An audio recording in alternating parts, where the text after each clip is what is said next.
Reservation Dogs, Dark Winds, Rutherford Falls, Not You. Prey, Killers of the Flower Moon. It's nice to see more and more Indigenous stories popping up in Hollywood, winning awards and trying to undo the harmful stereotypes of Indigenous people of the past. And there's a vast array of Native filmmakers out there, stories authored by them and portrayed by them, something we haven't seen in Hollywood. But this surge of Indigenous productions owe part of their success to a little-known 1998 film called Smoke Signals. This is a people's history of Native America with me, Tai Leclaire. Smoke Signals is a coming-of-age story about two Native American teenagers, Thomas and Victor, who must leave their reservation to retrieve the ashes of Victor's late father, Arnold. The story starts by retelling the events of the night of July 4th, 1976, where a massive fire destroyed Thomas's house, killing his parents and almost burning up baby Thomas, if not for the heroism of Arnold. The film jumps to the present day where we learn that Arnold has passed away in Phoenix, Arizona, half a world away from the Coeur d'Alene reservation. Hey Victor, I'm sorry about your dad. Victor and Thomas must now travel to Arizona to retrieve Arnold's ashes to his final resting place back on the res. You're leaving the res and you're going into a whole different country, cousin. But it's the United States. Damn right it is. That's as foreign as it gets. Hope you two got your vaccinations. As Victor and Thomas venture off the reservation, we watch how they interact with white society, confronting and subverting stereotypes and racism. Through flashbacks, we see how Victor's father Arnold struggled with alcoholism, domestic abuse, and eventually abandoning his family to move to Phoenix. This film was sold as the first feature film written and directed by Native Americans, and if you've seen the movie, it's pretty evident. The Coeur d'Alene Reservation is honestly depicted, showing a low-income community with little infrastructure, but where non-Native filmmakers would see this reality and assume sadness, Smoke Signals shows the truth with what we call Indian humor. And Coeur d'Alene people, our reservation is beautiful this morning. It's a good day to be Indigenous. The film showcases comedy and resilience through res life, like the res car that can only drive in reverse, the local K-res radio. So Lester, how's traffic out there this fine morning? A couple of cars went by earlier. And most importantly, the never-ending gossip of a small community, which all portray a deep understanding of living on a reservation. But one of the most important commentaries of Smoke Signals comes from references to past films, like The Last of the Mohicans, Dances with Wolves, and the works of John Wayne, all that help solidify so many of the stereotypes that Indigenous films grapple with today. For example, as Victor and Thomas board the bus towards Phoenix, the presence of non-Indians causes Victor to prod the happy-go-lucky Thomas to get stoic and act like a real Indian. After arriving at a rest stop, Victor and the now stoic Thomas try to regain their assigned seats from two whites, but these are our seats now, and there ain't a damn thing you can do about it. So why don't you and Super Engine there find yourself someplace else to have a powwow? Stuck now at the back of the bus, Victor starts a disparaging chant about John Wayne, a peaceful protest designed to humiliate the notorious Indian killer of the silver screen. John Wayne's teeth, hey-ya, John Wayne's teeth, hey-ya, hey-ya, hey-ya, hey. Even with alcoholism, a real issue that's a literal hangover from the attempted genocide of Native Americans, it's handled with care and grace. As the film continues, we understand that Arnold's decision to leave was not because he was drunk, but out of shame that his tendencies would rub off on Victor. Smoke Signals was able to adopt all the nasty stereotypes thrown at Native Americans by complicating them, then humanizing and humorizing the pain. Research shows that depictions of Native Americans in media change depending on the policy at the time. During the removal period, we saw the bloodthirsty Indian savage, the mortal enemy of the gentle settlers. During assimilation, we shifted towards a more sympathetic version of Native Americans, called the noble savage, where the native character is nice to the Europeans. Perhaps some of their spiritual ways help the white protagonists complete their goal. In the end, it's clear that no matter the intention, media authored by non-natives only reflects what non-natives want natives to be. Want to validate the Trail of Tears? Watch Far and Away.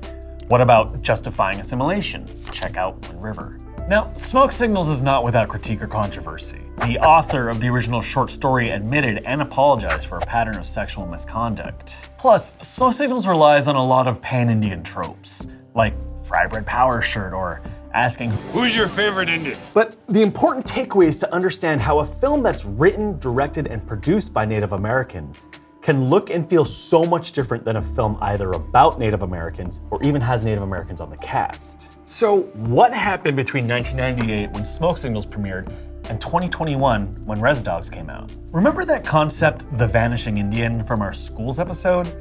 Well, that's kind of what happened. Smoke Signals mocks the film Dances with Wolves, which premiered 8 years before Smoke Signals, was a box office hit, and won 7 Academy Awards. I mean, how many times have you seen Dances with Wolves? 100, 200? Oh, jeez. You have seen it that many times, haven't you? Because Dances with Wolves was a cultural phenomenon for everyone except Native Americans. Why? It wasn't accurate. The real story is based on the Comanche, not the Lakota. It meshes multiple cultures together and depicts them as stoic and a dying race. But this isn't new. Let's call Dr. Jolie Proudfit, a professor at California State University, San Marcos, who has been working for nearly 2 decades in Native education and the media industry as a whole. Dr. Proudfit, can you give us an overview of the history of Native Americans in the media?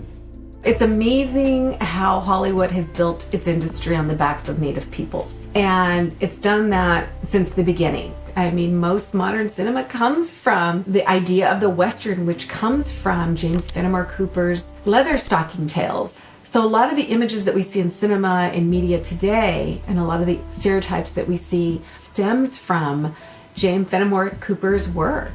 Can you share a little more about how it shaped our narratives now? If someone can define how you see yourself, how others see you, and limit you in the past, they don't care about the big picture items. They don't care about clean water. They don't care about missing and murdered Indigenous women. They don't care about educational equity. So our ability to see ourselves, define ourselves for who we are and how we want to see ourselves is so critical. Over 200 years of storytelling done without our approval and without our focus and lens is going to take more than just a few years to replace. So Smoke Signals didn't magically fix everything. There are several Shady films that meant huge success between then and now. Allow me to illustrate. 2000, The Patriot. Estimated budget of $110 million, total box office of $215 million. The protagonist is based on Francis Marion, the notorious murderer of Native Americans who committed atrocities as bad, if not worse than the British. 2005, The New World. Estimated budget, $30 million, total box office, $40 million. Live action remake of Pocahontas, need I say more? Apocalypto, estimated budget $40 million, total box office $121 million. Historically inaccurate. Avatar, Space Pocahontas, estimated budget $237 million, total box office The Lone Ranger remake. $250 million, box office $261 million. A Million Ways to Die in the West. They didn't even get a Native American for Tonto. $40 million. The Revenant. $87 million. $135 million. Hell or High Water. Estimated budget $12 million. Box office $533 million. 2020 News of the World. Box office $38 million. $3 billion. Estimated budget $38 million. Romanticism at its finest. $12 million. Tom Hanks. Basically, Tom Hanks saves a white girl who was adopted by the Kiowa. The classic, white people are better than Indians at being Indian. Speaking of, you see, natives are never the crux of the story. These films and many more only depict indigeneity through the lens or relationship of white culture. And while these movies touch on some form of Native American culture, at least the cast has actors who are, and wait for it, Native American. Being a Native actor myself, I know it's a challenging position. I, like all actors, love my craft, but I cannot accept a role that diminishes my agency and dignity as an Indigenous person. But as you've seen, there's not a whole lot of roles that fit this category, and actors have little choice in the roles they're offered. Studios, scripts, and directors have already decided on who the character is and what they look like. That is completely based on stereotypes. Like, and this is a true story, I got less auditions once I cut my hair to this length. So, do I get to be myself, or do I be your Indian? So take Jay Silverheels, a Mohawk actor from Six Nations and probably my cousin. You would know him as Tonto from the original The Lone Ranger. He's also known for being outspoken and disapproving of how the character was written, notably stating, "Tonto is stupid." A small slice of Silverheel's likeness is forever memorialized as a problematic sidekick, but he's better defined by what he did after the Lone Ranger. He founded the Indian Actors Workshop in Los Angeles to tap into the dormant creativity of the Indians. Part of his goal was ending the practice of redface, or when someone non-native plays a native role. So the problem is not the effort or talent of authentic native people, because that's not the issue here. The issue is who gets the money to tell our stories. So when most of the money is going to non-natives to do the work of native people, these mistakes will keep happening. Mind you, redface is still a thing. I called out Yellowstone in the beginning because they do just that. The main native character is not native. But again, the blame here goes to the writer, director, producer, or casting. But Dr. Proudfit, talk about why Indigenous representation is so crucial for our future. Authentic representation promotes cultural understanding. It breaks down all those stereotypes and prejudices. But overall, authentic representation is a matter of respect. It's a matter of equity and justice. Last and most important question, what are your hopes for the future of Indigenous entertainment? There needs to be an autonomy in storytelling. Native American filmmakers asserting the right to create and tell stories that are rooted in their own cultural perspectives, their own values, their own histories, without external manipulation or pressure. That is fundamental. Thank you so much, Dr. Proudfit, for your expertise and insights. So, in light of this new effort to break the typical Native American genre, here are my pitches for my new slate of films. I know a lot of studio executives watch this show, so brace yourself and please check your inbox. Okay, how about All Tiet on the Western Front? Or Two Ties, Too Furious? Fast Tie at Richmond Tie? Thai Robot?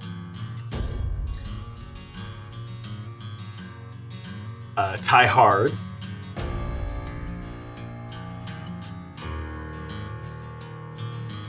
Saving Private Ryan. Yeah.